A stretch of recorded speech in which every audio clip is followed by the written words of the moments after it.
2014 में आपका एक इंटरव्यू हुआ था मोदी जी के साथ, DD news wanted to sensor it. तो उस वक्त मोदी जी ने ये कहा कि अब ये हिस्सा काटने का क्या मतलब था। ये हो क्यों रहा है? मतलब the media suppose to be independent. ये पहली बात तो मैं ये कहता हूँ कि मीडिया इंडिपेंडेंट नहीं है। तो आपने वो बात लीक करवा दी, ये सप्रेस किया जा रहा है।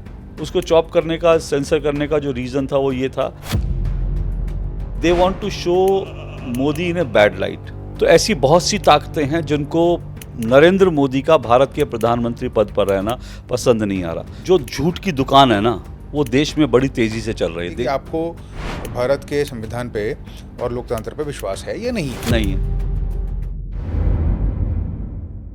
Welcome to another episode of the syllabus of life. आज मेरे साथ हैं veteran journalist mister Ashok Srivastava.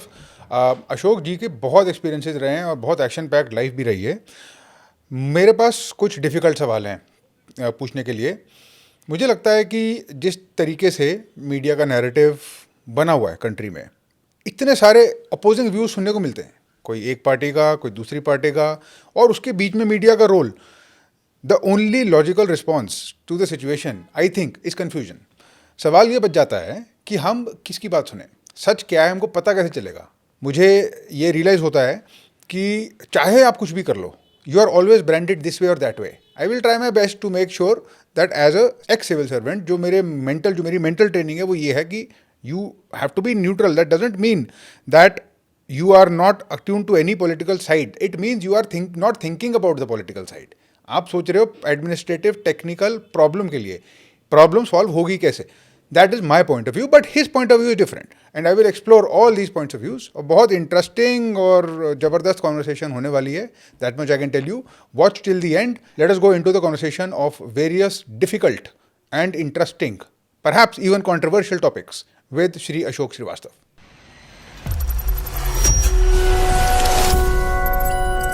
Ashok ji, thank you for coming on to the show. Thank you sir, बहुत बहुत शुक्रिया। आपकी लाइफ बहुत एक्शन पैक्ड रही है और डीडी न्यूज़ पे आपको देखते देखते बड़े हुए हैं हम सब लोग। मैं भी बड़ा हो गया। अशोक जी, जब हम बात कर रहे थे, आपने बताया कि आपका मेन कंट्रीब्यूशन या आपका मेन फोकस रहता है फॉल्स नैरेटिव्स को डिस्पेल करना या मिथ बस्टिंग बेसिकली। अभी आज की डेट में आपको क्या लगता है देश में सबसे परनिशियस, सबसे डेंजरस फॉल्स नैरेटिव्स कौन से हैं? देखिए, मैं कंट्रीब्यूशन तो जो आपने शब्द, मुझे नहीं मालूम मेरा कंट्रीब्यूशन क्या है, लेकिन मुझे लगता है हर जर्नलिस्ट को ये आज बड़ा ज़रूरी है कि फेक नैरेटिव्स को एक्सपोज करना। अकेले अशोक श्रीवास्तव करे उससे काम नहीं बनेगा। मुझे लगता है सबको करना चाहिए, मैक्सिमम लोगों को करना चाहिए। क्यों? क्योंकि जो झूठ की दुकान है ना, वो देश में बड़ी तेज़ी से चल रही है। देश नहीं, विदेश में भी चल रही है। और जो सबसे बड़ा जो एक नैरेटिव जो हिंदुस्तान के ख़िलाफ़ जो खड़ा किया जा रहा है, वो हिंदुस्तान को तोड़ने का है। ये ऐसा नहीं है कि कोई किसी पॉलिटिकल पार्टी का, किसी नेता को लेकर के या कुछ और तरह की फॉल्स नैरेटिव। जो सबसे बड़ा नैरेटिव है वो है कि कैसे भारत को डिसमेंटल किया जाए, कैसे भारत को तोड़ा जाए, कैसे भारत को कमज़ोर किया जाए। अब वो एक ऑस्ट्रिया का जो है, कल आपने देखा होगा, ऑस्ट्रिया का एक जो सो कॉल्ड अर्थशास्त्री है फेलिंगर, उसने जो है भारत का एक मैप उसने कल ट्वीट करा था, और वो ट्वीट करके उसने भारत के कई हिस्से, उसने कहा कि भारत को मैं एक्स इंडिया बनाना चाहता हूँ। एक्स इंडिया यानी आज़ादी से पहले जो भारत अलग अलग तरह से विखंडित था, तो उसने उतने भारत के हिस्से दिखा दिए। तो ये कौन होता है कि भारत को इतने हिस्से करने वाला और इतने हिस्से की कल्पना करने वाला? तो ये अकेला ऐसा नहीं है। जॉर्ज सोरोस का पूरा गैंग, उसकी भी परिकल्पना यही थी। आप देखिए, पिछले 7-8 सालों में भारत के आसपास जितने देश हैं, सब जगह पर रक्त बहाकर क्रांति हुई है। सब जगह पर सरकारें टॉपल की गई हैं। आप नेपाल को ले लीजिए, वहाँ क्या हुआ हम देख रहे हैं। आप श्रीलंका को, बांग्लादेश को ले लीजिए, सब जगह यही हो रहा है। तो वो पूरा का पूरा मॉडल भारत में भी लोग कुछ लोग क्रिएट करना चाहते हैं, और इसके पीछे बड़ी ताकतें हैं। अब उनकी दुश्मनी भारत से है या नरेंद्र मोदी से है, कहना मुश्किल है। क्योंकि नरेंद्र मोदी में भारत है, इसलिए वो ऐसा कहना चाहते हैं। भारत में नरेंद्र मोदी प्रधानमंत्री है, इसलिए करना चाहते हैं, ये कहना मुश्किल है। लेकिन उनका लक्ष्य जो है वो यही है कि किस तरह से भारत को डिसमेंटल किया जाए। अब ये जो फेलिंगर है, इसने 2024 के चुनाव में बाकायदा राहुल गांधी को सपोर्ट किया। इसने कहा कि वो चाहता है कि भारत का प्रधानमंत्री राहुल गांधी बने। तो ऐसी बहुत सी ताकतें हैं जिनको नरेंद्र मोदी का भारत के प्रधानमंत्री पद पर रहना पसंद नहीं आ रहा। तो वो भारत को डिसमेंटल करने के लिए, भारत में इस तरह की टॉपल करने के लिए, सरकार टॉपल करने के लिए, भारत में खून बहाने के लिए ये लोग अलग अलग तरह की साजिशें करते हैं, अलग अलग तरह के नैरेटिव खड़े करते हैं। इसलिए मैं कहता हूँ कि मेरी रिस्पॉन्सिबिलिटी है एज ए जर्नलिस्ट कि मैं देश के लोगों तक सच पहुंचाऊं कि सच क्या है, और उसी तरह से मैं मानता हूं बाकी लोगों की भी ये responsibility. Do you want to change? Do you want to see some new patterns inside you? Do you want to build a habit? Do you want to break a habit? Do you want a push? Do you need an accountability partner? I know that most do. I created a program for them. I created the 21-day identity shift challenge. एक गोल, एक habit, एक commitment जो आप select करोगे 21 दिन तक, I will be your accountability partner. Every day for 21 days I will send you an email. Every day for 21 days I will send you a video. Every day I will support you. And every day you have to check in. If you check in for 21 days straight, अगर आपने 21 दिन की streak बनाई, you will get the amount of money deposited back. You will invest 1,000 rupees, you will get the 1,000 rupees back. That is how it works. You will put skin in the game. I will be your accountability partner. 21-day streak, full refund. This is the 21-day identity shift challenge. I won't tell you more. There is a link in the description. Go check it out and you will understand what is going on. और एक बहुत interesting बात मैंने सुनी आपकी किताब Modi versus Khan market gang. ये Khan market gang क्या है? इसमें पहला चैप्टर जो मैं देख पा रहा हूँ टेबल ऑफ कंटेंट्स में, नई दिल्ली से न्यूयॉर्क तक खान मार्केट गैंग, ये क्या है गैंग? बेसिकली देखिए, ये गैंग वही है जो फॉल्स नैरेटिव खड़े करता है। ये गैंग वही है। ये गैंग वो है जो भारत को तोड़ना चाहता है, ये भारत को कमज़ोर करना चाहता है। या ये भारत की अगर बात करूं तो भारत में इस गैंग के हिस्से वो लोग भी हैं जो नहीं चाहते भारत टूटे, लेकिन वो चाहते हैं भारत की सत्ता उनके हाथ में रहे। वो चाहते हैं, और सत्ता का मतलब ज़रूरी नहीं है कुर्सी, सत्ता का मतलब है कि इनके मर्जी से देश चले। इसमें पत्रकार भी हैं, इसमें कुछ वकील भी हैं, इसमें कुछ फॉर्मर जजेस भी हैं, इसमें कुछ बुद्धिजीवी हैं, राइटर्स हैं। ये सब जो हैं इस देश को अपनी तरह से चलाना चाहते हैं। दो सवाल हैं। एक, जिस चीज़ को हम बोलते हैं कि ये एक खान मार्केट गैंग है जो चाहते हैं, क्या Khan market gang deep state ही है कि डीप स्टेट से कोई अलग चीज़ है ये? हाँ, इंटरेस्टिंग। ये डीप स्टेट का पार्ट है। ये जो डीप स्टेट है, बेसिकली ये डीप स्टेट ही खान मार्केट गैंग है, लेकिन ये एक्सटेंडेड डीप स्टेट है। भारत में हम इस तरह का डीप स्टेट नहीं है, लेकिन भारत में उसकी आर्म्स हैं। भारत में बहुत सारे लोग उनके लिए काम करते हैं, उस डीप स्टेट के लिए। कुछ जान के काम करते हैं, कुछ अनजाने में काम करते हैं, कुछ लोग उनके एजेंडा में फंस के काम करते हैं। तो इस तरह से तो बेसिकली डीप स्टेट जो है वही एक तरह का खान मार्केट गैंग है जो फॉल्स नैरेटिव, फेक नैरेटिव खड़े कर रहा है। आप पिछले 10 साल में उठा के देख लीजिए, मैं आपको एक एक करके गिनाना शुरू करूं, किस किस तरह के फेक नैरेटिव हिंदुस्तान में बनाए गए, बार बार बनाए गए।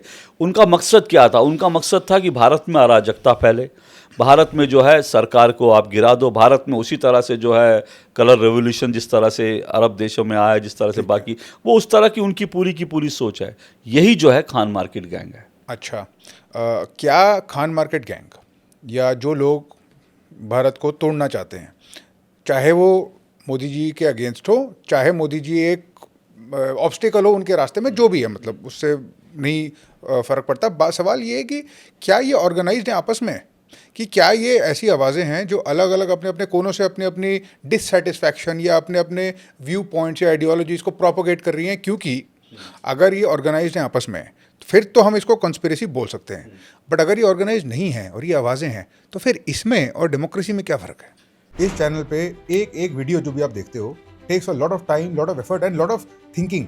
मैं बहुत ऑब्सेसिवली सोचता हूँ कि मैं किस गेस्ट से किस टाइप के सवाल पूछूं, बट ये तो सिर्फ मेरा रोल है।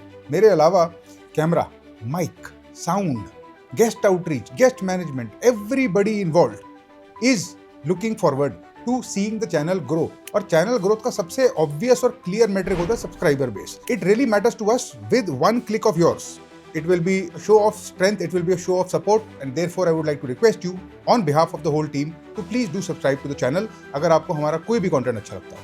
देखिए, ऐसा है कि ऑर्गेनाइज कितना है ये तो जांच का विषय है। ये मैं नहीं कह सकता, मेरे पास कोई प्रूफ नहीं है कि ये लोग ऑर्गेनाइज है, लेकिन इनकी जो टूल किट है वो दिखती है।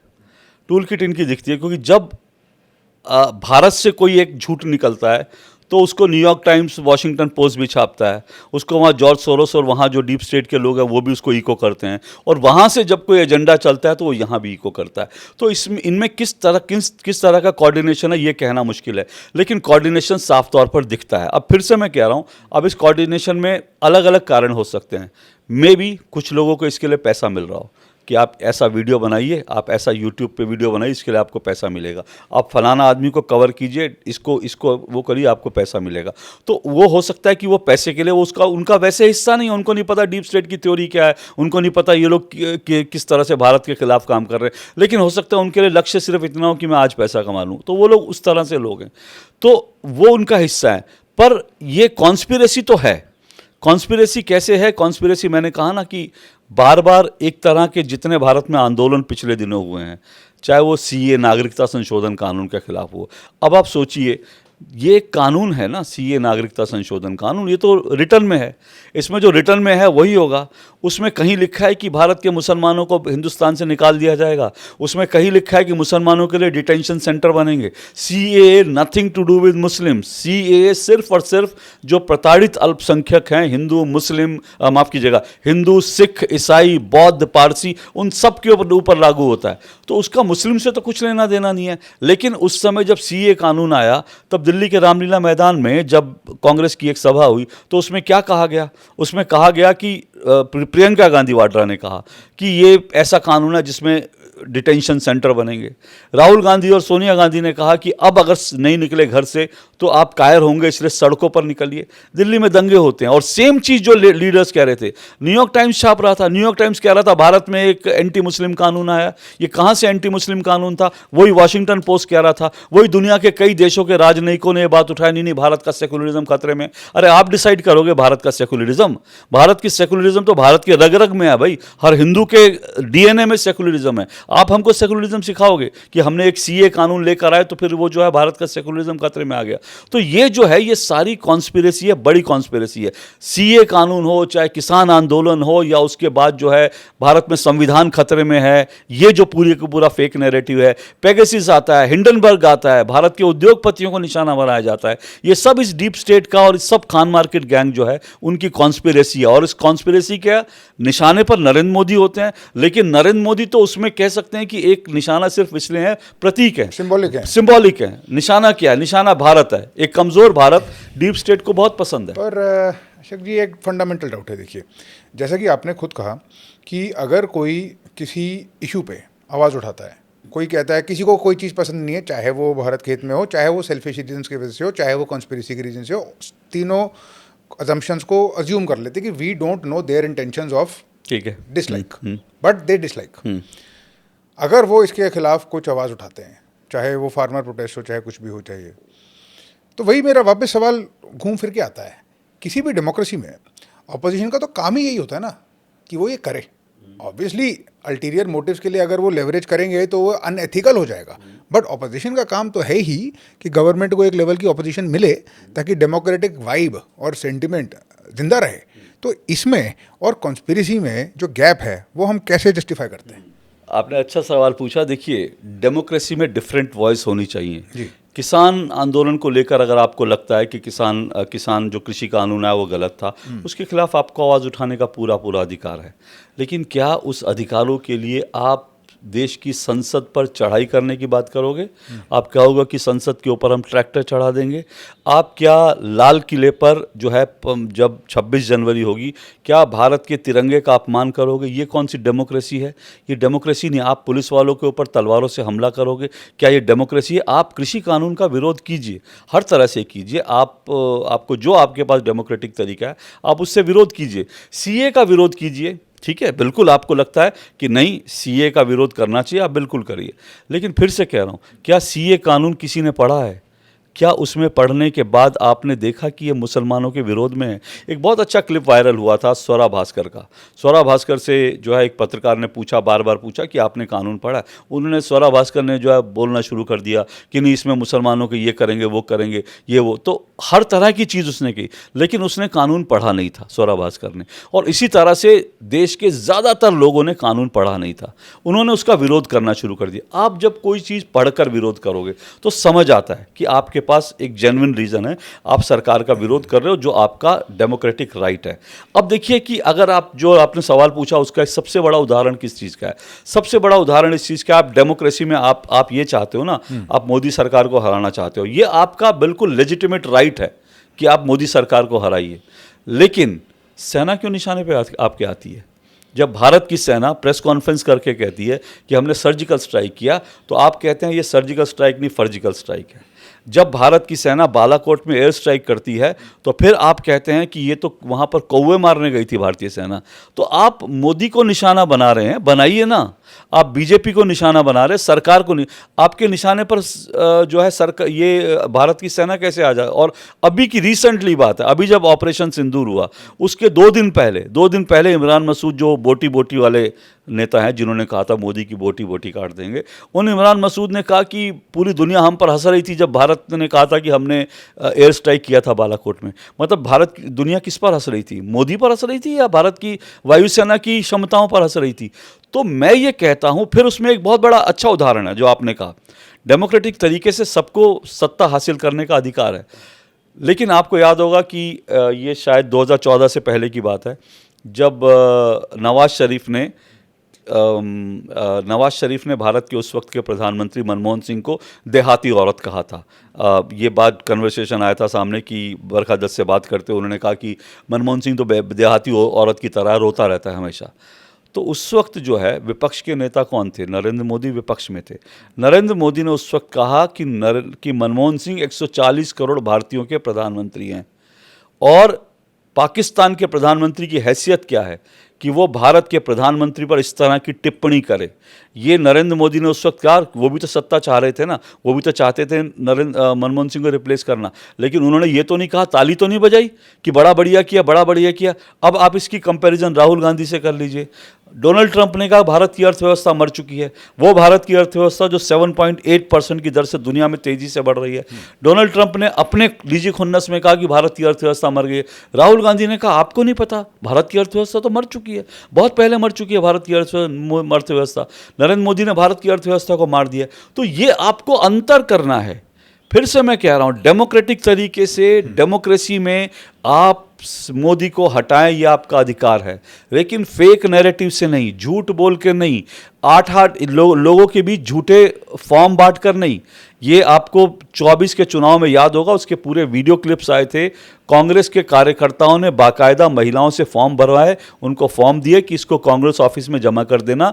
जैसे ही चुनाव नतीजा आएगा, उसके बाद आपके खाते में 1 तारीख को 8,000 रुपये, साल के 80,000 रुपये की कुछ ऐसा अमाउंट था, वो गिरने लगेंगे। क्या डेमोक्रेसी में हम इस हद तक जाएंगे कि लोगों को झूठ बोलेंगे, भारत के खिलाफ झूठ बोलेंगे, सेना को गाली देंगे? ये डेमोक्रेसी नहीं है। हाँ, पॉइंट वेल टेकन। पर एक और सवाल, फंडामेंटली जो मुझे सुनने में समझ में आ रहा है, you are describing dirty politics. I accept it, dirty politics, but still not conspiracy ना। मैं डर्टी पॉलिटिक्स वो है, मैंने 2 उदाहरण दिए। डर्टी पॉलिटिक्स क्या है? डर्टी पॉलिटिक्स वो है जब आप महिलाओं से फॉर्म भरवा लेते हो, लोगों को झूठ बोलकर कि आपके 1 तारीख को आपके अकाउंट में, डर्टी पॉलिटिक्स है। लेकिन कॉन्स्पिरेसी क्या है? कॉन्स्पिरेसी ये है कि CAA भारत के मुसलमानों को देश से निकालने के लिए, और ये साउंड जॉर्ज सोरस के गैंग भी बोलता है, ये साउंड जो है यहाँ पर भी सुनाई देती है। कॉन्स्पिरेसी ये है कि यहाँ पर जब 370 हटता है, तो भारत का विपक्ष, राहुल गांधी, उमर अब्दुल्ला ये कहते हैं कि कश्मीर के अंदर जो लोग हैं उनका उत्पीड़न हो रहा है, और उनको जो है जेलों में बंद कर दिया गया है, और उनके खिलाफ जो है उनका खून बहाया जा रहा है। और उसके बाद पाकिस्तान अपने डॉजियर में उनके पूरे बयान अपने हेडलाइन में छापता है, और उसके बाद जब पाकिस्तान वो डॉजियर देता है, तो पाकिस्तान के डॉजियर में जो पॉइंट्स होते हैं, वही भारत के अंदर कुछ पत्रकार उन पॉइंट्स को उठाते हैं। ये कॉन्स्पिरेसी तो है। आपकी किताब में एक चैप्टर है जो कहता है, हारे तो EVM ने हराया, जीते तो राहुल गांधी ने जितवाया। अभी जो वोट चोरी पे डिस्कशन चल रहा है पूरे देश में, क्या ये फेक नैरेटिव है? और अगर ये फेक नैरेटिव है तो हमें कैसे पता कि फेक है? दूसरा, इस पे टेक्निकल डिटेल पे बात हो चुकी है। मैंने भी खुद एक x election commissioner Ashok Lavasa sir के साथ पॉडकास्ट किया था, और मैंने उनसे पूछा, तो it seems to be a highly technical issue. highly technical. Election Commission is supposed to make sure the electoral roll is perfect without bias. Without bias करने के लिए उनको ये डिटरमिन करना पड़ेगा कि कौन भारत का नागरिक है, कौन नहीं है, जो कि अपने आप में एक बहुत complicated administrative document oriented issue है. उन्होंने बिहार में SIR कराया, उनसे सवाल पूछा गया कि आपने क्यों कराया, आपको क्या ज़रूरत थी, क्या आप रूलिंग पार्टी को वो कर रहे हो, तो but their reply was like appropriate. I would not say it was mind-bogglingly, overwhelmingly correct or anything, but सवाल जवाब ये था इलेक्शन कमिश्नर का, CEC का, कि जो हमारा काम है वो हम चुनाव से पहले करेंगे या बाद में करेंगे, इसलिए पहले करा गया. तो इतनी टेक्निकल इशू को क्या हम एक फेक नैरेटिव या कॉन्स्पिरेसी की बकेट में डाल सकते हैं, और अगर डाल सकते हैं तो ऑन व्हाट बेसिस? वोट चोरी फेक नैरेटिव है या नहीं है, ये अपने आप में एक टेक्निकल इशू हो सकता है आज की तारीख में, लेकिन EVM हैक हो सकती है, ये फेक नैरेटिव है कि नहीं है? मतलब लगता तो नहीं है, because it suppose to be the thing which is suppose to not be hacked exactly why it was created, जितना that is what I can understand. अब मैं देखिए, अब वही मैं बता रहा हूँ जी. कि आज के 1 साल पहले तक तो EVM हैक हो रही थी. तो जब मैंने अपनी किताब में लिखा EVM हैक फेक नैरेटिव है, क्यों लिखा? 2 कारण से. एक, जर्नलिस्ट क्या करता है, एक जर्नलिस्ट का काम क्या है? उसका काम है फैक्ट्स के आधार पर अपनी बातें सामने रखना, और फैक्ट्स के आधार पर, और मुझे लगता है जनता को भी यही तय करना चाहिए कि जो आपके सामने फैक्ट्स हैं उनके आधार पर आप सही गलत का निर्णय कीजिए. और फैक्ट्स क्या है? फैक्ट्स ये है कि EVM हैक होती है, इसका कोई प्रमाण आज तक नहीं मिला. चुनाव आयोग ने कुछ साल पहले EVM की बाकायदा सभी लोगों को ओपन एक चैलेंज दिया था कि आप आइए EVM हैक करके दिखाइए. 2 दिन तक बेचारी EVM वहाँ इंतज़ार करती रही कि कोई तो आएगा मुझे हर के ले जाएगा, कोई तो आएगा मुझे हैक करके ले जाएगा. बेचारी EVM 2 दिन तक इंतज़ार करती रही. एक आदमी, एक पॉलिटिकल पार्टी का कोई रिप्रेजेंटेटिव EVM को हैक करने के लिए नहीं पहुंचा. सिर्फ एक पार्टी गई थी, NCP का एक आदमी गया था, और उसने कहा कि वो सिर्फ देखने आया है, हैक करने नहीं आया. तो 2 दिन तक आप EVM को हैक नहीं कर सकते, ये आपने दिखा दिया. खुला चैलेंज था, ओपन चैलेंज था.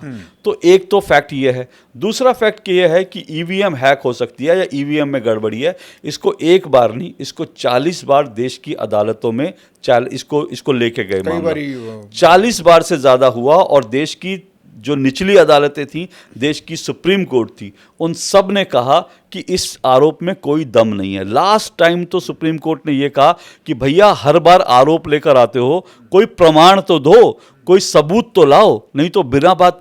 तो अब क्या हुआ कि अब EVM हैक का जो नैरेटिव था, मेरा मानना है वो एक्सपोज हो चुका है, और वो इतना एक्सपोज हो चुका कि अब विपक्ष के पास ये मुद्दा नहीं बचा. अब वो नहीं कह सकते EVM हैक हो सकता है, तो इसलिए वोट चोरी का नैरेटिव लाया गया.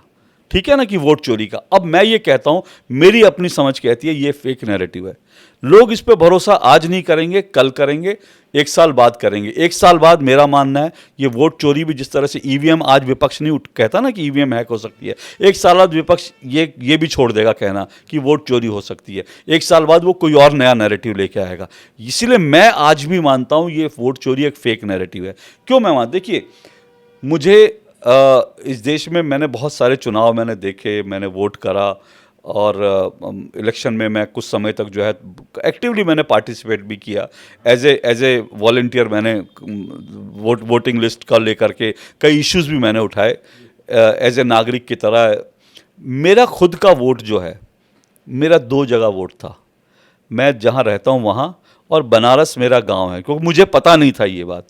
एक दिन मेरे चाचा जो बनारस में मेरे 2 जगह रजिस्टर्ड थे. हाँ, मैं 2 जगह. मेरे चाचा जी ने मुझे एक बार फ़ोन किया और ये कहा कि अरे तुम्हारा वोट यहाँ पर अभी पर्ची आई तो ये पता चला तुम्हारा वोट भी यहाँ पर है. अब हुआ क्या होगा, मेरे गांव में घर पर जो है कोई BLO गया होगा और उन्होंने पूछा होगा, तो भाई हमारा पुश्तैनी घर है वो, तो उस घर का एक हिस्सेदार मैं भी हूँ. तो किसी ने बताया होगा हाँ इस घर में ये हैं, ये इनके पिताजी है, इनके ये 4 भाई रहते हैं और 4 भाइयों के बच्चे ही हैं. अब वो वोट बन गया. लेकिन क्या ये वोट चोरी हो रही है? क्या ये वोट चोरी होना है? इस बार देखिए, वोटर लिस्ट में बहुत तरह की गड़बड़ियाँ होती हैं, क्योंकि ये सिस्टम अभी भी बहुत गड़बड़ है, इसमें कोई दो राय नहीं. मैं इसी बार की बात बता रहा हूँ, 2024 के चुनाव की बात बता रहा हूँ. मेरा वोट जो है, मैं, मेरे मदर फादर, हम लोग एक घर में एक छत के नीचे रहते हैं, लेकिन मेरा वोट एक स्कूल में था और मेरे मदर फादर का वोट एक स्कूल में था। मेरे मदर फादर दोनों 80+ हैं, 90 के मेरे फादर हैं, उनको मुझे खुद ले जाना पड़ता है। तो जहाँ मेरे फादर वोट डालने गए, मुझे उनको एक बार वहाँ ले जाना पड़ा, एक बार मुझे वोट डालने जाना पड़ा। ये जो वोटर लिस्ट बनी है उसकी गड़बड़ है ना। तो ये ऐसी गड़बड़ियाँ बहुत सारी हैं। अब इन गड़बड़ियों को ठीक करने के लिए SIR किया जा रहा है कि भाई इसको अब डिजिटल किया जाए। अब आपके पास टेक्निक है, इसीलिए तो SIR किया जा रहा है सपोजिटली। हाँ हाँ, सपोजिटली हम ये हाँ, ठीक है। हम ये अज्यूम करके चलेंगे कि हमको सच नहीं पता। नहीं, मैं ये भी मानता हूँ कि ये वोटर लिस्ट को ठीक करने के लिए भी, और मैं ये भी मानता हूँ ये घुसपैठियों को निकालने के लिए भी किया जा रहा है। It can be this, it can be that. Yes, बल्कि मैं तो ये भी मानता हूँ कि जिस तरह से NRC के खिलाफ एक मुहिम चलाई गई, CA के बाद देश में दंगे कर दिए गए, और उन दंगों के कारण घुसपैठियों को जो चिन्हित करने का काम था सरकार उस वक्त नहीं कर पाई। तो मैं तो ये भी मानता हूँ सरकार अब इस तरह से घुसपैठियों को चिन्हित करने की कोशिश कर रही है। मैं मानता हूँ ये बहुत शानदार कदम है। तो हो सकता है कि टेक्निकली इसमें कुछ गड़बड़ हो सकता है, टेक्निकली ओवरलैप भी हो सकता है। हाँ, ओवरलैप हो सकता है, कुछ भी हो सकता है। लेकिन उस टेक्निकल चीज़ को ठीक करने के लिए आपको कुछ तो मतलब तरीका आपको बनाना पड़ेगा ना। आप उसको ठीक करने के लिए भी कुछ करना पड़ेगा। तो मुझे लगता है चुनाव आयोग ये काम कर रहा है, और उसमें फिर भी चुनाव आयोग में भी जो BLO हैं वो भी तो आखिरकार एक इंसान है, उनसे गलती भी हो सकती है, और वो लोग जानबूझ के गलती कर भी सकते हैं। वो इंसान है, उनको कहीं वो किसी नेता से वहाँ पर इन्फ्लुएंस हो सकते हैं, या उनसे कोई गलती हो सकती है, तो वो सब चीज़ें हो सकती हैं। तो चुनाव, हमारी वोटर लिस्ट जो है वो कोई बिल्कुल पवित्र हो ऐसा मैं नहीं मानता। उसमें डबलिंग हो सकती है, उसमें ट्रिपलिंग हो सकती है, उसमें चीज़, लेकिन इसका मतलब ये नहीं कि वोट चोरी हो रही है। इसका मतलब ये नहीं है कि नरेंद्र मोदी वोट चोरी करके देश के प्रधानमंत्री बने। अरे एक बार 2014 में कौन सा ईवीएम, 2014 में तो कांग्रेस की सरकार थी ना। तो सवाल यह है कि 2014 में आपकी सरकार थी, तब वोट चोरी कैसे हो गई, और तब जो है EVM हैक कैसे हो गई, और आपने रोका क्यों नहीं? सरकार आपकी थी, सिस्टम आपके थे, DM आपके थे, BLO आपके थे, क्यों नहीं रोक पाए आप? तो ये तर्क के आधार पर ये पूरा EVM और चुनाव आयोग के खिलाफ जो मुहिम चलाई जा रही है उसके फैक्ट्स जानने के आधार पर मैं ये मानता हूँ ये भी फेक नैरेटिव है, और मैं ये मानता हूँ देर सवेर ये भी एक्सपोज होगा, जैसे EVM का मामला एक्सपोज हुआ। जी, अच्छा, बहुत इंटरेस्टिंग बात निकलती है इससे, जो कि शायद ऑब्वियस हो, शायद ना हो, but I would like to articulate, मैं बोलना चाहूँगा। फेक नैरेटिव है ये नहीं है, we don't know as common citizens. Vote चोरी हुई थी, नहीं हुई थी, even harder to understand. SIR हुआ था, ठीक वाला था, वो अल्टीरियर मोटिव थे नहीं थे, कभी पता नहीं चलेगा। बट घूम फिर के बाद इस चीज़ पे आ जाती है कि आपको भारत के संविधान पे और लोकतंत्र पे विश्वास है या नहीं है। नहीं है, एग्जैक्टली। और वो विश्वास जो है ना, that is the target of all conversations. Yes, exactly. Not only this side but that side, both side, मतलब both sides must establish that they are right, because both sides are competing for victory. बिल्कुल। They gate victory जब आपका विश्वास वो आपकी तरफ ऐसे, आपका जो है मीटर थोड़ा इधर हो जाए या थोड़ा उधर हो जाए, यही सारी की सारी गेम है पॉलिटिक्स की। और इस गेम को खेलने के लिए जो मीडियम है, जो माध्यम है, वो है ही media, media, and that is where the whole game is being played. बिल्कुल। अब मेरा तो एक फंडामेंटल क्वेश्चन है, मैं was in the civil services, और for me doesn't really, I am a political, मेरे नहीं फर्क पड़ता। I will look at the administrative issue, I will look at the technical issue, I will see ये problem solve कैसे होगी administratively, governance के point of view से। मुझे नहीं फ़र्क पड़ता कि कौन है पॉलिटिकल पार्टी रूलिंग कौन कर रहा नहीं कर रहा। मैं ये थोड़ा सा चिंतित हूँ इस चीज़ को लेके कि भारत के नागरिक को ये पता कैसे चलेगा कि सच क्या है, और अगर उसको ये पता नहीं चलेगा तो उसको क्या बताएंगे हम कैसे, ताकि वो अपनी क्रिटिकल थिंकिंग यूज़ करके डिफ्रेंशिएट तो कर पाए थोड़ा सा कि किस हद तक मीडिया सेंसर्ड है या नहीं है, और जो उसके साथ हो रहा है, चाहे अल्टीरियर मोटिव किसी का भी हो, वो उससे खुद को थोड़ा सा सेफगार्ड तो करे, एक थोड़ा सा डिस्टेंस तो बने। ये तो जो नैरेटिव होगा वो तो वो मान लेगा कुछ देर में। तो अब आप इतनी देर मीडिया में रहे हैं, और मीडिया सेंसरशिप आपके करियर का एक बहुत क्रिटिकल थीम भी रहा है, आपके साथ बहुत कुछ हुआ भी है, उसके बारे में भी मैं कुछ बात करना चाहूँगा। 2024 में आपका एक इंटरव्यू हुआ था मोदी जी के साथ, 2014 से 2024 में आपके एक अटैक हुआ था, वो एक अपने आप में बहुत एक इंटरेस्टिंग स्टोरी है। बट 2014 में आपका एक इंटरव्यू हुआ था मोदी जी के साथ, जो कि सेंसर करना चाहता था, DD news wanted to sensor it. और ये भी मैंने देखा, और मैंने AI से ये सब चीज़ें पूछी, तो AI के मुताबिक ये लिखा है कि एक रूम 123 भी था, जो कि चाहता था कि मोदी जी को रोका जाए। अब मेरी टेंशन ये है, मेरी प्रॉब्लम और दुविधा ये है कि ये हो क्यों रहा है। मतलब the media is suppose to be independent, the media is suppose to be a pillar of democracy itself.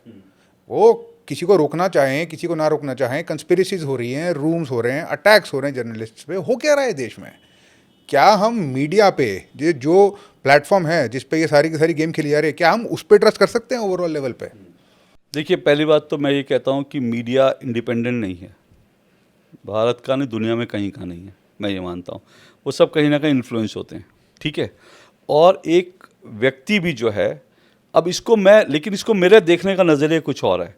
मैं ये कहता हूँ कि मीडिया को या पत्रकारों को निष्पक्ष नहीं होना चाहिए। निष्पक्ष का मायने क्या है? निष्पक्ष का मायने आप इसका भी पक्ष नहीं ले रहे, उसका भी पक्ष नहीं ले रहे, आप किसी का पक्ष नहीं ले रहे, ठीक है ना।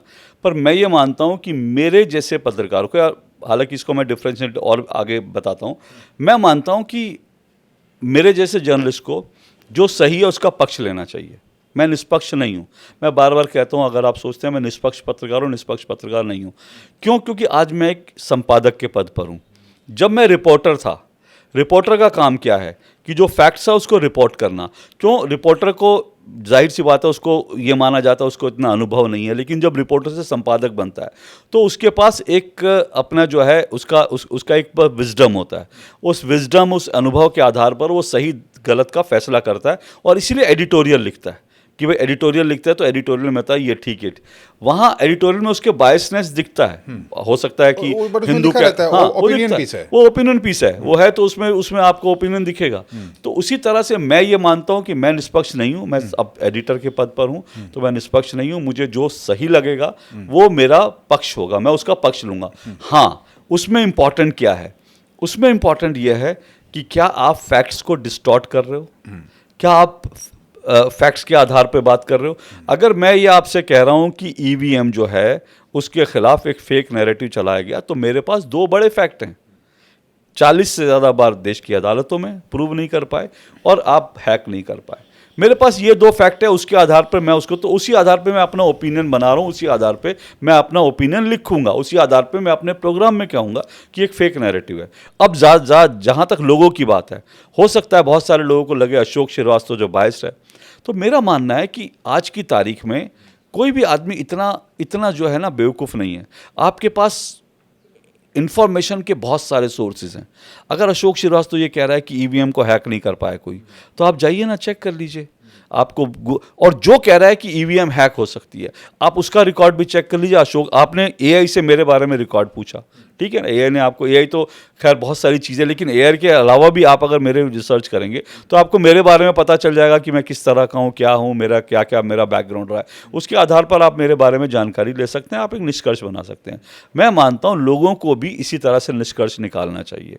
लोगों को किसी एक को देखकर, किसी एक पत्रकार, चाहे वो अशोक श्रीवास्तव हो, चाहे वो फलाना ढिमकाना हो, मुझे लगता है कि लोगों को पहले फैक्ट, आजकल की तारीख में हम लोग यूट्यूब पर एक पॉडकास्ट कर रहे हैं, आपका पॉडकास्ट जो लोग देखेंगे वो क्यों देख रहे हैं? क्योंकि उनको लगता है कि आप जो हैं, वो आपको टेस्ट कर चुके, आपके एक पॉडकास्ट में 2 का, और उसके बाद वो आपके पॉडकास्ट पर आते हैं, क्योंकि उनको पता है कि आप जेन्युइन सवाल पूछते हो, आप क्रिटिकल हो, आप ऐसे करोगे, आप, तो वो आप पे ट्रस्ट कर रहे हैं। ठीक उसी तरह से एज ए जर्नलिस्ट भी मेरे पर भी कुछ ट्रस्ट करते हैं, दूसरे लोग भी, तो हर एक का अपना अपना क्लाइंटेज है। लेकिन अब इसमें कोई आदमी ये कहे कि सच झूठ का फैसला, तो सच झूठ का फैसला तो मैं फिर से वही कह रहा हूँ कि आपको फैक्ट्स के आधार पर देखना चाहिए। जैसे एक बहुत अच्छी मुझे इंसिडेंट बार बार याद आता है, और वो सबसे सटीक उदाहरण है। 2014 के चुनाव में जो लोग रिकॉल कर सकते हैं रिकॉल करें। उस वक्त क्या हुआ था, नरेंद्र मोदी जो हैं वो चुनाव प्रचार में और सब में बहुत आगे निकल गए थे। कांग्रेस के लगभग सभी लोगों ने अपनी वो छोड़ दी थी। कांग्रेस के लोगों को लग रहा था कि अब तो मोदी से हम हार चुके हैं, क्योंकि इतना एग्रेसिवली मोदी प्रचार कर रहे थे, उनके सामने कांग्रेस के लोग टिक नहीं पा रहे थे। लेकिन प्रियंका गांधी वाड्रा लगातार नरेंद्र मोदी पर अटैक कर रही थी। एक अकेली वो थी जो मोदी पर लगातार अटैक कर रही थी। तो जब मैंने उनसे, मोदी जी से क्वेश्चन कर रहा था, तो मोदी जी ने कहा कांग्रेस तो मैदान छोड़ के भाग गई है। तो मैंने उनसे काउंटर क्वेश्चन किया, मैंने कहा कि प्रियंका गांधी वाड्रा अभी भी आप पर लगातार अटैक कर रही हैं, वो मैदान छोड़ के भागी नहीं है। तो उस वक्त मोदी जी ने ये कहा कि मैं उनके विषय में, प्रियंका गांधी वाड्रा के विषय में कुछ नहीं बोलूँगा। तो मैंने कहा क्यों? तो उन्होंने बोला इसलिए नहीं बोलूँगा क्योंकि वो जो कुछ कर रही हैं वो बीइंग अ सिस्टर अपने भाई की मदद कर रही हैं, वो बीइंग ए डॉटर अपनी माँ की मदद कर रही हैं। क्यों ऐसा कहा था? क्योंकि उस वक्त तक प्रियंका गांधी वाड्रा पॉलिटिक्स में सक्रिय रूप से राजनीति में नहीं थी, उनके पास कांग्रेस की कोई पोस्ट नहीं थी, लेकिन वो कांग्रेस का प्रचार कहाँ कर रही थी? वो अमेठी में, रायबरेली में कांग्रेस का प्रचार कर रही थी। यानी वो प्रियंका गांधी के लिए वोट मांग रही थी और राहुल गांधी के लिए वोट मांग रही थी।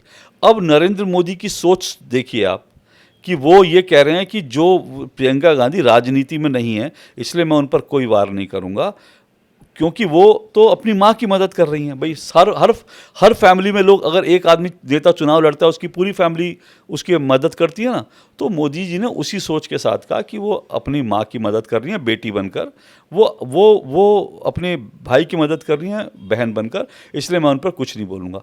अब ये हिस्सा काटने का क्या मतलब था? यह हिस्सा काट दिया गया क्योंकि इसमें एक ग्रेस दिखता है व्यक्ति का, एक व्यक्ति का बड़प्पन दिखता है कि भाई जो राजनीति में नहीं है मैं उस पर वार नहीं। अभी तो प्रधानमंत्री नरेंद्र मोदी की माँ को गाली दी ना। हाँ, तो यही तो इशू आया ना कि वो तो राजनीति, देखिए अब लोग कंपैरिजन कर रहे हैं कि भाई सोनिया गांधी के लिए भी तो कहा जाता है ये वो। देखिए राजनीति में जो भी महिला है, सब महिला, और ये बड़ी दुर्भाग्य की, ये कोई अच्छी बात नहीं है, इसका हमें हिंदुस्तानियों को सोचना पड़ेगा। राजनीति में जो महिला आती हैं या पत्रकारिता में भी जो महिला आती हैं उनको लेकर के किस तरह की ओछी टिप्पणियां की जाती हैं कि ये तो राजनीति में ये करके बढ़ी होंगी, ये तो मीडिया ग्रुप में ये करके, ये बड़े आम लोगों का। तो राजनीति में जितनी महिलाएं हैं सबके लिए, सोनिया गांधी के लिए अगर कहा गया तो स्मृति ईरानी के लिए भी कितना गंद बका गया, मत भूलिए। अलका लांबा के लिए कहा गया तो दूसरी तरफ जो है बांसुरी स्वराज के लिए भी आज कहा जाता है। तो राजनीति में जो महिलाएं हैं उनके लिए, सबके लिए। लेकिन प्रधानमंत्री की मां तो राजनीति में है भी नहीं ना, राजनीति छोड़िए सार्वजनिक जीवन में उनका कोई सरोकार नहीं है। तो अब आप कंपैरिजन कीजिए कि कहाँ तो वो प्रधानमंत्री की डॉटर के बारे में भी इसलिए नहीं बोल रहे थे क्योंकि वो राजनीति में नहीं थी, और कहाँ आज प्रधानमंत्री की मां को गाली दी क्योंकि वो सिर्फ इसलिए क्योंकि प्रधानमंत्री की मां है। तो इसलिए तो ये जो हिस्सा काटा गया था, अब इसको ये मोदी का एक बड़प्पन दिखाता था, तो इसको काटने का कोई मतलब नहीं था। ऐसे तमाम हिस्से काट दिए गए। तो वो उसके पीछे जो सोच थी वो डिज़ाइन यही था कि नरेंद्र मोदी को बैड लाइट में दिखाना चाहते थे, लेकिन अल्टीमेटली जो प्रभु को मंजूर होता है, जो भगवान राम चाहते हैं वही होता है। वो सारी चीज़ें लीक हो गई, वो सारी चीज़ें, वो पूरा इंटरव्यू जो है वो सोशल मीडिया पर आ गया क्योंकि मोदी जी की टीम ने उसको रिकॉर्ड किया हुआ था। वो सारा इंटरव्यू आ गया और दूध का दूध पानी का पानी हो गया। तो आई एम जेन्युइनली कंफ्यूज्ड एंड हाँ ठीक है, परप्लेक्स्ड। बिल्कुल नहीं होना चाहिए। इसका तो actual the only logical response to the whole thing is confusion. तो ये भी तो समझिए कि ये पूरा का पूरा जो नैरेटिव का गेम चल रहा है कंफ्यूजन के लिए तो हो रहा है। भाई एग्जैक्टली चुनाव आयोग को चोर कहकर आप यही तो कंफ्यूज तो लोगों को कर रहे हैं कि यार कुछ तो गड़बड़ है। ये भी बड़ा कंफ्यूजिंग चीज है। जो कंफ्यूजन है हाँ। वो कंफ्यूजन असली है कि कंफ्यूजन भी कंफ्यूजन ही है। तो confusion can be a device but the confusion can be good also. नहीं कंफ्यूजन, अब सवाल ये है कि इलेक्शन कमीशन के खिलाफ कंफ्यूजन क्रिएट करके आप क्या हासिल करना चाहते हैं। फिर आप लक्ष्य देखिए ना, अगर एक कंफ्यूजन एक बट लक्ष्य तो समझ में आता ही है। नहीं, लक्ष्य यहाँ पर दो तरह के लक्ष्य हैं। देखिए, एक लक्ष्य तो आप देश की सत्ता में आना चाहते हैं, विपक्ष की बात कर रहा हूँ, वो लक्ष्य ठीक है, लेजिटिमेट है। लेकिन भारत के चुनाव आयोग की विश्वसनीयता खत्म करके आप क्या लक्ष्य हासिल कर लेंगे? मैं आपको एक जानकारी देता हूँ।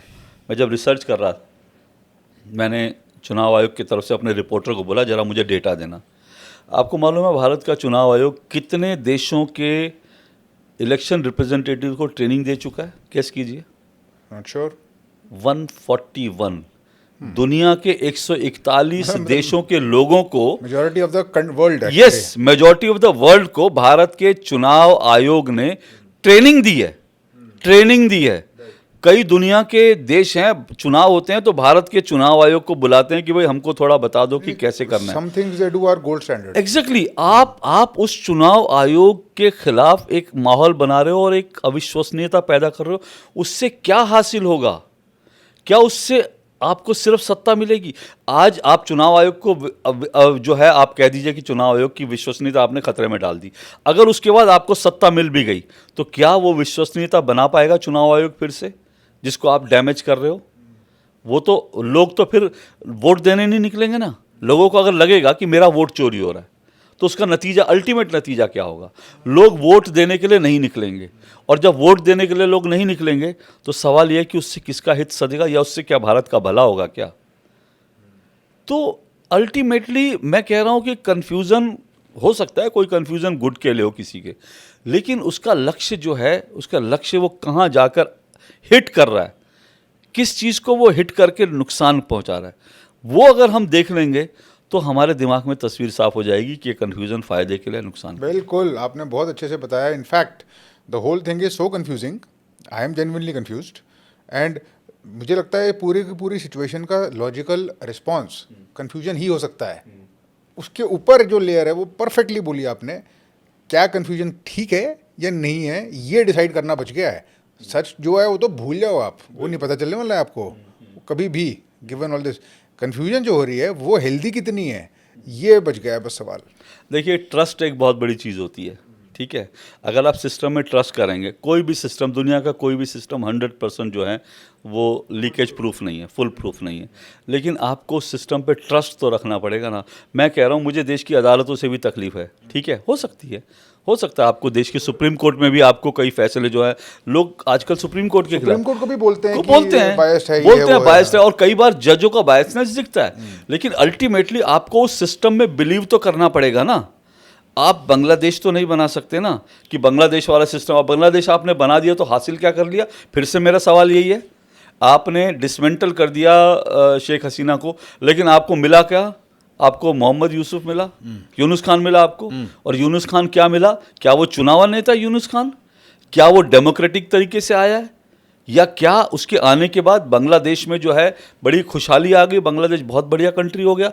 तो अल्टीमेटली जो लोग बांग्लादेश में जिन्होंने तख्ता पलट किया, वो उनको अचीव क्या हुआ, और उनको छोड़ दीजिए, बांग्लादेश के लोगों का अचीव क्या हुआ?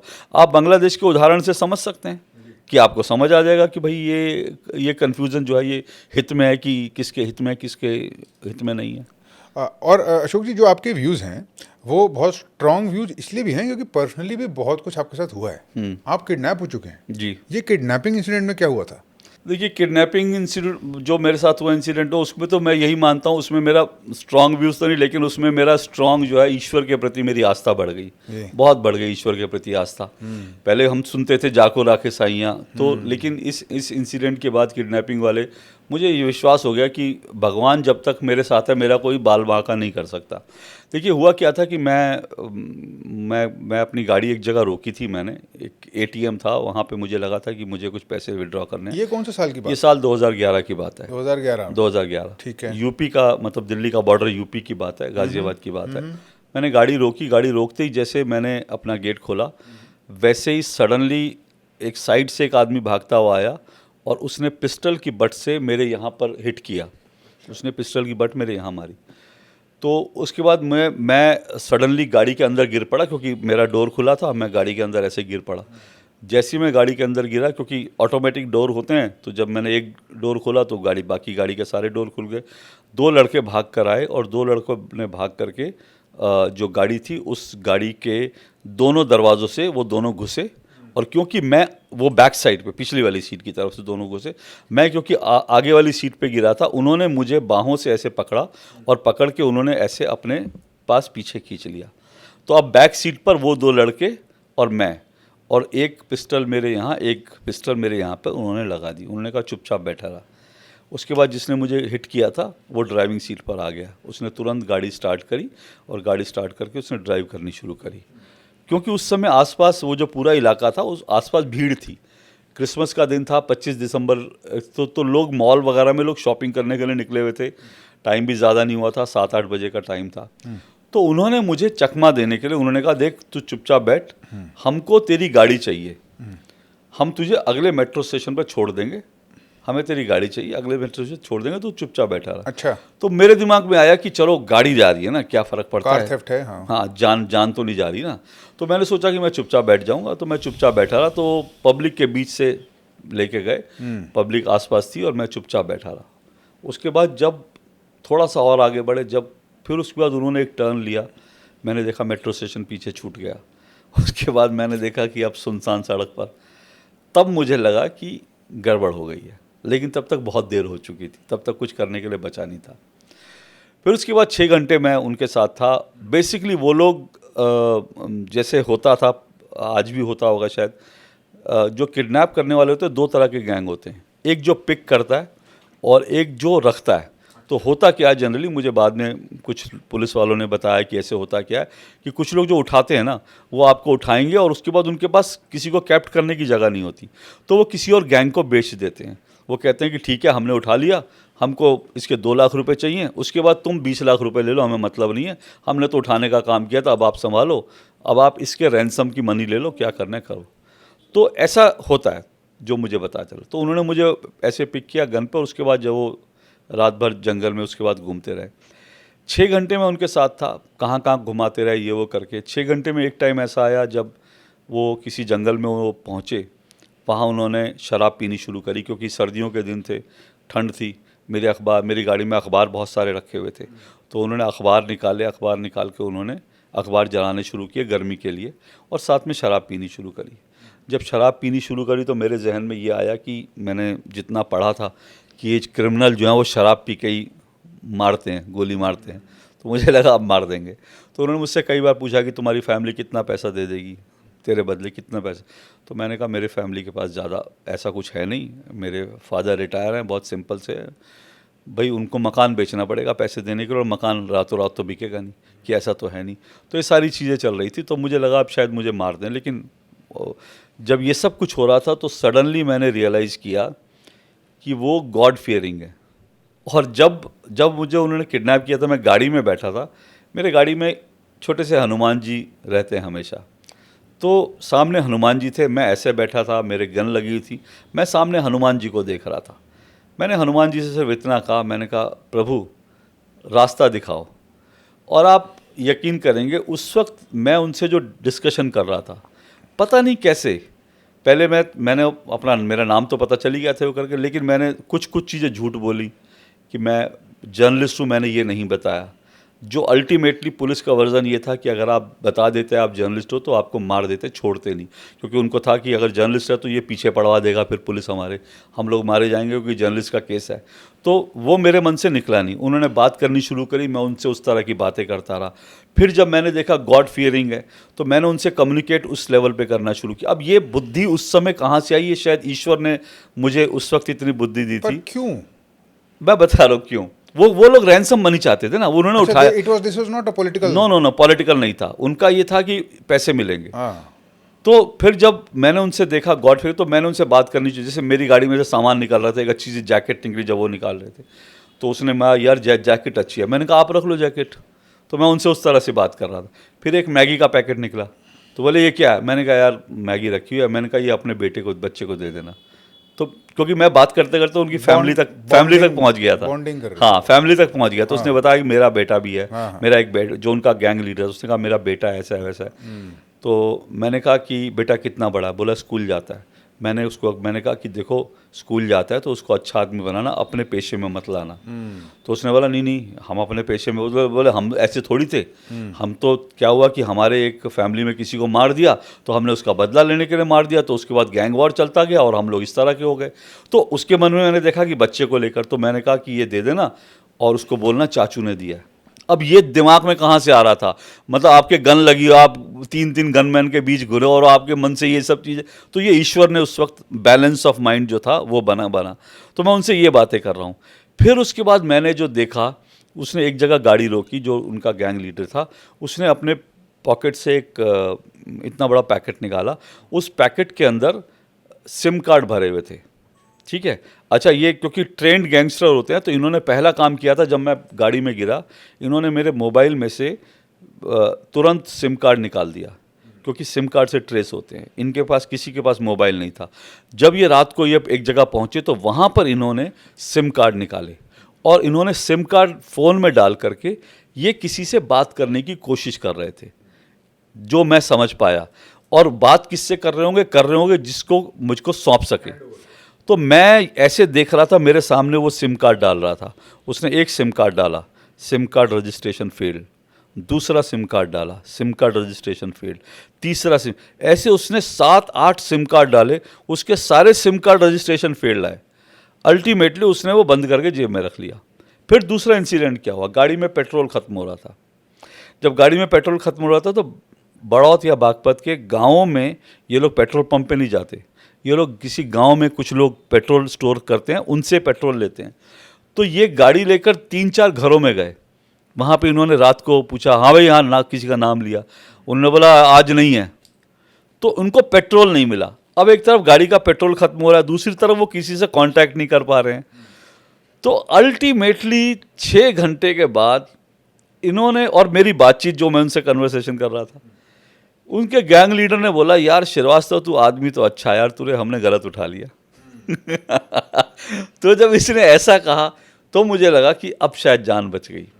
तो फिर उसने बोला, यार तेरे को छोड़ तो दें, लेकिन तू जाके बोलेगा क्या? तू तो जाते ही पुलिस के पास भागेगा और भागते ही तो पुलिस को बता देगा हमारे बारे में ये वो करके। मैंने कहा मैं पुलिस को क्यों बताऊंगा?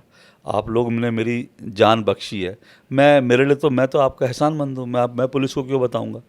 तो बोला लेकिन बताएगा क्या 6 घंटे कहाँ था? ठीक है, अब ईश्वर का आशीर्वाद देखिए, मैं उनसे बात कर रहा हूँ। उसने कहा बताएगा क्या 6 घंटे कहाँ था? मैंने कहा मैं अपने बच्चों को जाके कहूँगा कि मुझे सेंटा क्लॉज उठा के ले गए थे। उस दिन क्रिसमस का दिन था। और उसने वो ठहाका मार के, उनका जो गैंग लीडर था वो ठहाका मार के हंसा, वो मेरे गले लग गया। कह रहा यार श्रीवास्तव तू बहुत बढ़िया आदमी है। तो आप सोचिए कि वो इंसिडेंट मेरे साथ हो रहा है, मैं, और अल्टीमेटली फिर उसने कहा चल यार तू जा, यार तू घर जा। और जब उन्होंने मुझे घर छोड़ा तो मेरा पर्स वर्स उनके पास था, उसमें ज़्यादा पैसे थे। उन्होंने मुझे 2000 रुपये भी दिए कि यहाँ से तेरी गाड़ी हम लेके जा रहे हैं। 2000 रुपये उन्होंने मुझे दिए कि 2000 रुपये यहाँ से जो है टैक्सी वैक्सी करके कुछ चले जाना। 2000 रुपये दिए, तब मैं उनके चुंगल से निकला। तो ईश्वर के प्रति जो मेरी आस्था थी ना, वो और बढ़ गई कि भगवान, उस दिन हनुमान जी ने रास्ता दिखाया और मैं सुरक्षित बचा। क्या बात है, वो एक्शन पैक्ड लाइफ रही है। अब ये मैं यही कह रहा हूँ कि ये तो मैं नहीं पता, लेकिन शायद ये सारे अनुभव क्यों होते हैं मुझे नहीं मालूम, लेकिन ज़िंदगी में इतने अनुभव हुए, अच्छे बुरे हर तरह के अनुभव हुए, कि कई बार ऐसा लगता है कि ये सब कुछ मेरे साथ क्यों, लेकिन कई बार लगता है ये सब कुछ हो रहा है तो शायद कुछ ना कुछ भगवान मुझे सिखाना ही चाहता है। शायद इन सब से सीख कर मैं एक अच्छा आदमी बन सकूं। तो क्या बात है। तो कुछ रैपिड फायर क्वेश्चंस है मेरे पास आपके लिए जी। बहुत अलग अलग एरियाज़ को कवर करेंगे, पॉलिटिक्स, एजुकेशन सिस्टम, कंसिस्टेंसी, बहुत सारी अलग अलग चीज़ें। आपकी इजाज़त के साथ स्टार्ट करूं? बिल्कुल। TV news, does it build citizens और consumers? Consumers, not at all. Citizen नहीं बना रहा, हम कंज्यूमर बना रहे हैं। और जो उनकी मोटिवेशन है वो क्या है? What does TV news want? TV news TRP चाहता है। टीवी न्यूज़ के जो न्यूज़ चैनल के मालिक है वो पैसा चाहते हैं, वो अपना इन्फ्लुएंस चाहते हैं। और एक जर्नलिस्ट जो है वो ज़्यादा से ज़्यादा पैसा चाहता है।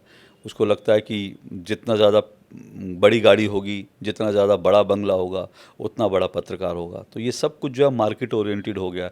इसलिए हम सिटीजन नहीं बना रहे, हम अच्छे नागरिक नहीं बना रहे, हम पूरी तरह से कंज्यूमर बना रहे हैं। कोई एक चीज़ जो आप मॉडर्न जर्नलिज्म में हेट करते हैं? पैसे का चलन, और पैसे के लिए पत्रकारों का बिक जाना। हम पैसा कमाने के लिए तो जर्नलिज्म में नहीं आए ना। मैं जब पत्रकारिता में आया तो मेरा लक्ष्य ये नहीं था, मेरा बड़ा छोटा सा सपना था। उस वक्त तो देश में टेलीविज़न भी नहीं आया था, तो अखबार होते थे। तो मेरा लाइफ का छोटा सा सपना था कि मैं नवभारत टाइम्स अखबार में सब एडिटर की नौकरी मेरी लग जाए। नवभारत टाइम्स के सब एडिटर की सैलरी 4000 रुपये होती थी। तो मुझे लगता था कि मेरी 4000 रुपये मेरी सैलरी होगी, मैं एक बजाज का स्कूटर ले लूँगा, ज़िंदगी आराम से कट जाएगी। इतना ही तो सपना देखा था।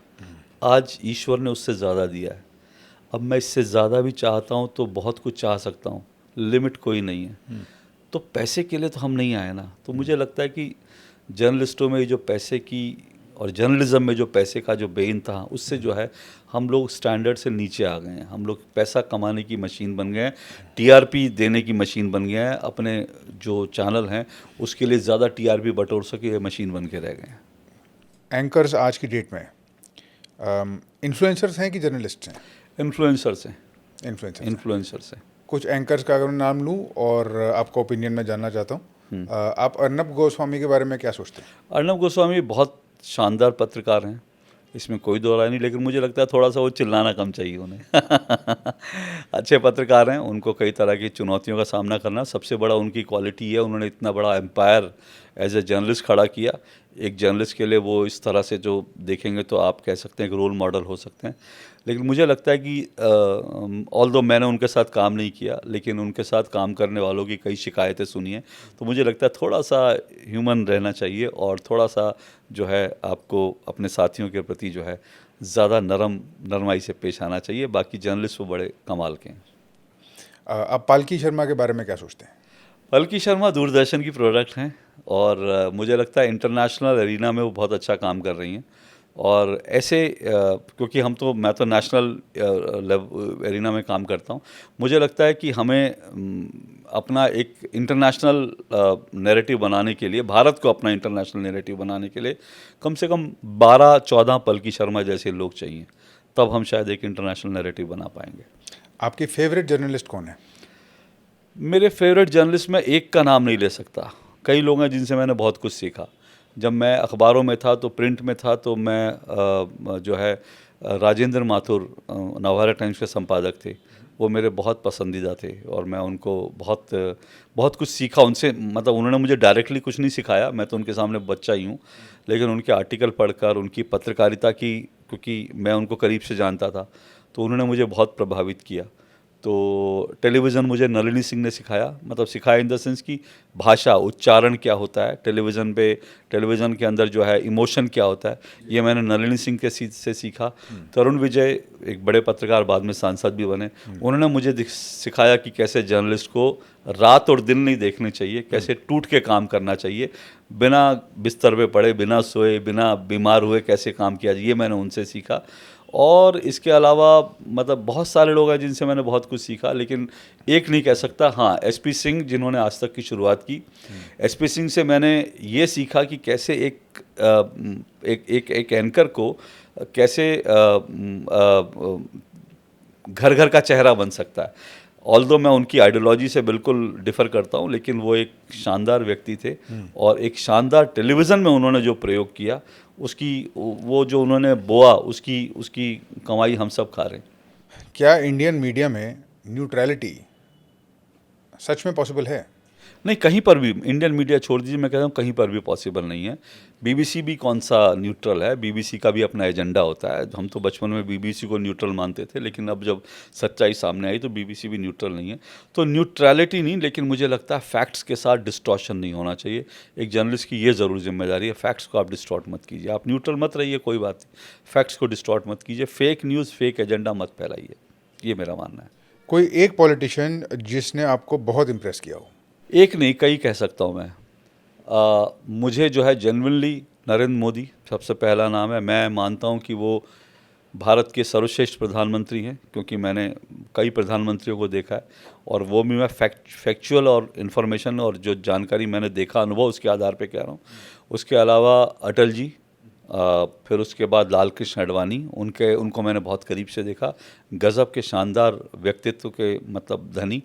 और उसके अलावा अगर आप कहेंगे तो इंदिरा गांधी, एंड देन सचिन पायलट मुझे बहुत पसंद है। सचिन पायलट बहुत अच्छे नेता हैं। तो इस तरह से कई पॉलिटिशियंस, मुझे डिटेल जाएंगे तो और भी नाम निकले, लेकिन मोटे तौर पे मुझे ये सारे जर्नलिस्ट जो है पसंद है, ये पॉलिटिशियंस। इंडियन पॉलिटिक्स को आप एक सेंटेंस में कैसे डिस्क्राइब करेंगे? घातक। घातक, बहुत घातक है। भारत की राजनीति में जो होते हैं बहुत मतलब अपने साथियों को कैसे ख़त्म किया जाता है, अपने विरोधियों को कैसे ख़त्म किया जाता है, कैसे एक के कंधे पर पैर रख के चढ़ा जाता है।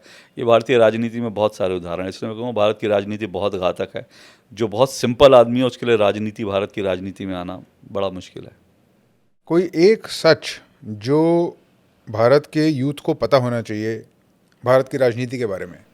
भारत की राजनीति के बारे में भारत के यूथ को ये पता होना चाहिए, सबसे बड़ा सच, कि हमको आज़ादी बिना खड़क बिना ढाल नहीं मिली है। हमको ये पता होना चाहिए, दे दी हमें आज़ादी बिना खड़क। जब मैं फेक न्यूज़ की बात करता हूँ, फेक नैरेटिव की बात करता हूँ, तो मैं मानता हूँ आज़ादी के बाद एक बहुत बड़ा फेक नैरेटिव इस देश में बनाया गया, दे दी हमें आज़ादी बिना खड़क बिना ढाल, साबरमती के संत तूने कर दिया कमाल। ये एक फेक नैरेटिव है। हमें बिना खड़क बिना ढाल आज़ादी नहीं मिली है। जिस आज़ादी को आज हम एंजॉय कर रहे हैं उसके लिए लाखों लोगों ने बलिदान दिया है, और वो लाखों लोगों में उसमें 60-70% कांग्रेस के नहीं थे। ये भी हमको मालूम होना चाहिए, सच मालूम होना चाहिए। ये जो कांग्रेस के लोग आज आके कहते हैं कि कांग्रेस ने आज़ादी दिलाई, कांग्रेस ने आज़ादी नहीं दिलाई, आज़ादी हिंदुस्तानियों ने लड़कर जीती है। सुभाष चंद्र बोस थे जिनके 40,000 सैनिक शहीद हुए, और ऐसे हज़ारों इंसिडेंट हैं कि जब कांग्रेस का गठन भी नहीं हुआ तो उससे पहले हिंदुस्तान के लोग आज़ादी के लिए लड़ रहे थे, उन्होंने शहादत दी। हमको जो आज़ादी मिली, नेताजी सुभाष चंद्र बोस, हमको भगत सिंह, राजगुरु, चंद्रशेखर आज़ाद, ऐसे जो लोग थे जिन्होंने अपनी जान दे दी, हम उनके कर्जदार हैं। हम ये सोचे हमको चरखा चला के आज़ादी मिली, तो मुझे लगता है ये गलत है। तो हिंदुस्तान के यूथ को ये मालूम होना चाहिए, जो आज़ादी हम एंजॉय कर रहे हैं बहुत मुश्किल से हमें मिली है, बहुत बलिदान देने के बाद मिली है। मुझे आपके व्यूज़ तो नहीं पता महात्मा गांधी के बारे में, बट मुझे लगता है कि है कुछ स्ट्रॉन्ग नहीं, व्यूज़। ऐसा नहीं, स्ट्रांग व्यूज़ की बात नहीं है। मैं फिर कह रहा हूँ, फैक्चुअली मैं बात करूँगा। महात्मा गांधी को मैं बहुत बड़ा कम्युनिकेटर मानता हूँ। मैं मानता हूँ महात्मा गांधी जो हैं, उन्होंने देश को, भारत के लोगों को आज़ादी के लिए जगाने का बहुत बड़ा काम किया। जैसे उन्होंने उस समय एक सिंबल उठाया था, नमक, जो हमारी रसोई में मिलता है, आमतौर पर सब हर रसोई में मिलता है। उन्होंने नमक को उठाकर भारत को, ये पूरे भारत को ये मैसेज, क्योंकि उस वक्त व्हाट्सअप नहीं था, मोबाइल नहीं था, टेलीफोन नहीं था, ये सब चीज़ें नहीं थी, तो उस वक्त उन्होंने नमक उठाकर ये देश दुनिया को मैसेज दे दिया कि भारत के लोग गुलाम हैं, क्योंकि हमें नमक पर भी अंग्रेज़ों को टैक्स देना पड़ता है, वो नमक जो भारत का अपना नमक है। तो वो बहुत बहुत बड़े कम्युनिकेटर थे और उन्होंने बड़ा शानदार चीज़ें करी।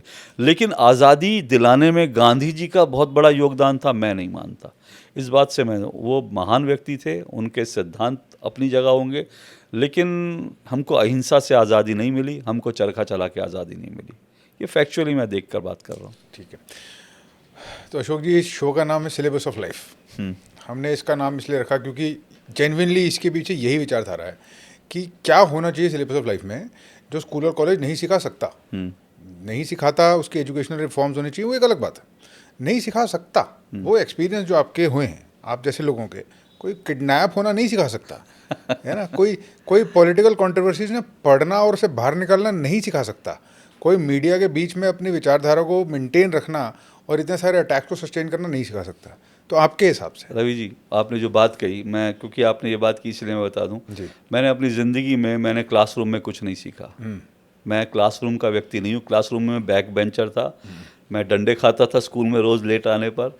मैं बचपन में पढ़ाई करने में बड़ा निकम्मा था और मैं सिर्फ एग्ज़ाम डेज में पढ़ता था। बचपन में मुझे एक ही काम अच्छा आता था, मैं बूट पॉलिश बहुत अच्छी करता था, तो मेरी माँ सोचती थी मैं बड़ा होकर मोची बनूंगा। पर मैंने क्लासरूम में सचमुच जेन्युइनली कुछ नहीं सीखा। मैंने जो सीखा है मुझे ज़िंदगी ने सिखाया। क्लासरूम के बाहर मैंने सीखा अपने दोस्तों से, मैंने उन्हीं अपने गुरुओं से, यानी मैं ये नहीं कह रहा कि मेरी लाइफ में, अभी टीचर्स डे गया तो मेरी लाइफ में मेरे टीचर्स का कोई रोल नहीं है, बहुत बड़ा रोल है। मेरे टीचर्स ने मुझे ऐसा बनाया, बहुत बड़ा रोल है। लेकिन मेरे टीचर्स ने मुझे जो सिखाया वो क्लासरूम में नहीं सिखाया था, उन्होंने मुझे क्लासरूम के बाहर सिखाया। मेरी एक प्रोफेसर थी, उन्होंने मुझे इस बात के लिए प्रेरित किया कि अशोक तुम लिखते बहुत अच्छा हो तो कविता लिखा करो। उनकी हर क्लास जो है मेरी कविता से शुरू होती थी। किरण नंदा मैम थी वो, मैं आज भी उनका नाम ले रहा हूँ क्योंकि वो जब भी हमारा सेशन शुरू होता था वो कहती थी अशोक की कविता से शुरू होगा, और जब सेशन खत्म होता था तो कहती थी अशोक के कविता से खत्म होगा। तो मुझे उनसे जो प्रेरणा मिली वो मेरी लाइफ के लिए बहुत बड़ी थी। तो उनसे क्लासरूम में मैंने कुछ नहीं सीखा होगा शायद, लेकिन क्लासरूम के बाहर बहुत सीखा, ज़िंदगी से बहुत कुछ सीखा। तो एक्चुअल में आप जो कह रहे हैं, मैं मानता हूँ मैं क्लासरूम का आदमी नहीं हूँ, मुझे ज़िंदगी ने जो सिखाया वही मैं बना। तो अगर आप सिलेबस ऑफ लाइफ में कुछ चीज़ें डालना चाहेंगे तो टॉप 3 चीज़ें वो क्या होंगी जो आपको लगता है हर यूथ को सीखनी चाहिए? मैं ये कहता हूँ कि डिस्पाइट ऑफ जो पीढ़ियों में फ़र्क होता है, जनरेशन गैप होता है, डिस्पाइट ऑफ दैट आपको अपनों से जो बड़े हैं उम्र में, उनसे हमेशा सीखने की गुंजाइश होती है। आप कभी ये मत मानो कि उनसे आप कुछ नहीं सीख सकते, वो लोग बेकार हैं, फालतू के हैं। उनके अनुभव से आप बहुत कुछ सीख सकते हो। तो एक तो मैं ये कहूँगा कि अपने सीनियर्स की रिस्पेक्ट करें, अपने से जो कम उम्र के हैं मतलब सीनियर्स को आदर दें, और अपने से कम उम्र के हैं उनको भी रिस्पेक्ट करें, प्यार दें। क्योंकि मैंने अपनी ज़िंदगी में बहुत कुछ अपने जूनियर्स से सीखा है। मेरा एक स्टूडेंट था जो आज टाइम्स नाउ में एंकर है, उसने मुझे सोशल मीडिया पर एक्टिव किया, उसने मुझे बताया कि ट्विटर की वैल्यू क्या है, नहीं तो मैं सोशल मीडिया पे नहीं था। तो मैंने अपने जूनियर्स से भी सीखा है। कभी भी अपने जूनियर्स को ये मत सोचिए कि आपका जूनियर है, इसको कुछ नहीं आता। मैं मानता हूँ ज़िंदगी दुनिया में हर किसी से सीखा जा सकता है। तो मैं कहता हूँ एक अपने सीनियर्स को, अपने जो बड़ी उम्र के लोग हैं उनका हमेशा आदर कीजिए, उनसे कुछ सीखने की, उनसे कुछ लेने की कोशिश कीजिए। दूसरा, अपने जूनियर्स को प्यार कीजिए, वो आपको कुछ दे के जा सकते हैं। और तीसरा मैं ये कहूँगा, इस दुनिया में हर कोई एक अलग पर्पस से बना है, हर कोई अपना काम कर रहा है। आप हर काम को, हर व्यक्ति को रिस्पेक्ट देना सीखें। सड़क पर जो झाड़ू लगा रहा है वो भी एक काम कर रहा है, वो अपने परिवार को पालने निकल रहा है। वो हमसे छोटा नहीं हो जाता इसलिए क्योंकि वो सड़क पर झाड़ू लगा रहा है। अगर कोई व्यक्ति गाड़ी ड्राइव कर रहा है तो हम ह्यूमन बीइंग की रिस्पेक्ट करना सीखें। और मैं देश के, हिंदुस्तान के लोगों को, मैं बार बार ये कहता हूँ इसलिए मैं दोहरा रहा हूँ, मैं हिंदुस्तान के लोगों के लिए एक बात कहता हूँ, हिंदुस्तान के लोगों में 2 कमियां हैं। जिस दिन हम उन कमियों से पार पा जाएंगे उस दिन हम वास्तव में विश्व गुरु बन जाएंगे। और वो कमी किसी सरकार की नहीं है, वो कमी हम आम हिंदुस्तानियों की है। एक, हम लोग जो हैं अंदर तक जो है बेईमान हो चुके हैं। हमको जब जिसको मौका मिलता है वो बेईमानी कर देता है। हम लोग अंदर तक बेईमान हो चुके हैं। दूसरा, हम लोग इनडिसिप्लिन लोग हैं। तो अगर हम लोग डिसिप्लिन हो जाएं और अगर हम लोग ईमानदार हो जाएं तो भारत को विश्व गुरु बनने से कोई नहीं रोक सकता। ये मेरा बड़ा स्पष्ट मानना है। बहुत अच्छे से व्यक्त किया आपने, और मैं आशा करता हूँ कि ये बातें ठीक कानों तक पहुँचें और ठीक आंखों तक भी, और उसके लिए बहुत आभारी हूँ मैं आपका। और बहुत मज़ा आया आपसे बात करके। बहुत बहुत शुक्रिया रवि जी, मुझे अच्छा लगा आपने बुलाया और आपने कुछ ऐसे सवाल पूछे जिनका जवाब मैं पहली बार दे रहा हूँ। अरे वाह, ये तो मेरे जर्नलिस्टिक एप्टीट्यूड के लिए एक बड़ा अच्छा कॉम्प्लीमेंट है। जर्नलिस्ट बनने के लिए ज़रूरी नहीं किसी को कोर्स करना पड़े, किसी को पढ़ना पड़े। आपका एक वो होना चाहिए, आपके अंदर एक जज्बा होना चाहिए, आपके अंदर एक समझ होनी चाहिए, जो क्यूरियोसिटी। Yes, exactly. तो आपने जो सवाल पूछे क्यूरियोसिटी से पूछे, और एक जर्नलिस्ट का काम वही है। Thank you Ashok sir. Thank you Ravi ji, thank you, नमस्ते।